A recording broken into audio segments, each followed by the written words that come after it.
Hi everyone, welcome to good reviews channel. நாம் இன்னைக்கு பார்க்க போகிறது ரைட் என்கிற த்ரில்லர் டிராமா மூவியோட ரிவ்யூ தான் பார்க்க போகிறோம். இந்த படத்தோட கதை என்னன்னா, படத்தில் நட்டி நடராஜன் போலீஸாக இருக்காரு. அருண் பாண்டியன் தான் மகன் கூட வாழ்ந்துட்டு இருக்காரு. அருண் பாண்டியனோட மகன் திடீர்னு காணாமல் போயிருந்தாரு.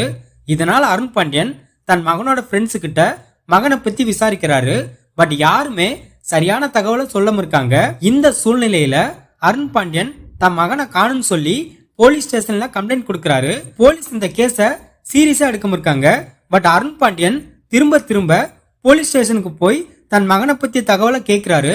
அந்த சமயத்துல தான் அந்த போலீஸ் ஸ்டேஷனை சுத்தி நிறைய டைம் பாம் வச்சிருக்காங்கன்னு தெரிய வருது. இதுக்கப்புறம் அந்த போலீஸ் ஸ்டேஷன்ல இருக்கிறவங்களோட நிலைமை என்னாச்சு, அருண் பாண்டியனோட மகன் திரும்ப கிடைச்சாரா இல்லையா, அவர் காணாம போக என்ன காரணம், போலீஸ் ஸ்டேஷன்ல பாம் வச்ச நபர் யாரு, அவரோட நிபந்தனை என்ன, இது எல்லாத்துக்குமான விடைதான் இந்த படத்தோட கதை. இந்த படத்தோட பிளஸ் படத்தோட ஸ்டோரி ஓரளவு பரவாயில்லாம இருக்கு.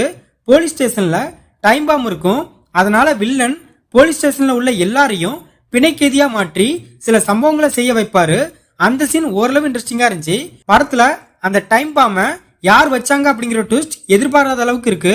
படத்தோட ஹீரோ நட்டி நடராஜன் ஒரு நீட்டான பெர்ஃபார்மன்ஸ் வெளிப்படுத்திருக்காரு. அருண் பாண்டியனும் ஒரு ஓகேவான பெர்ஃபார்மன்ஸ் வெளிப்படுத்திருக்காரு. இதை தவிர படத்துல நடிச்ச எல்லாருமே தங்களோட கதாபாத்திரத்தை நல்லா பண்ணிருக்காங்க.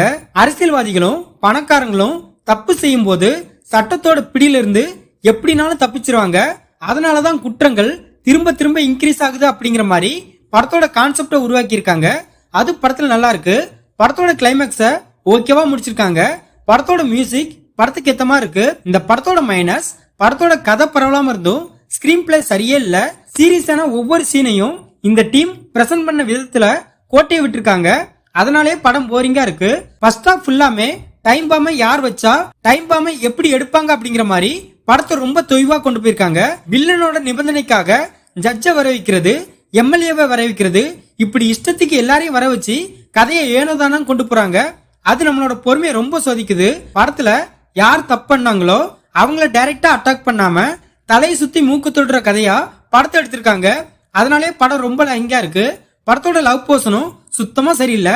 படத்துல உள்ள எமோஷனல் சீன்ஸ் நம்மளை எங்கேயுமே கனெக்ட் பண்ண வைக்கல.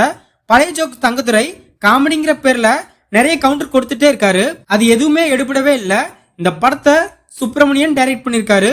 இந்த படத்துல நட்டி நடராஜன், அருண் பாண்டியன், வினோதினி இன்னும் பலர் இந்த படத்துல நடிச்சிருக்காங்க. மொத்தத்துல இந்த படத்தை பார்க்கலாமான்னு கேட்டா ஒரு பிலோ அவரேஜான த்ரில்லர் டிராமா மூவி பார்க்க நினைக்கிறவங்க இந்த படத்தை பார்க்கலாம்.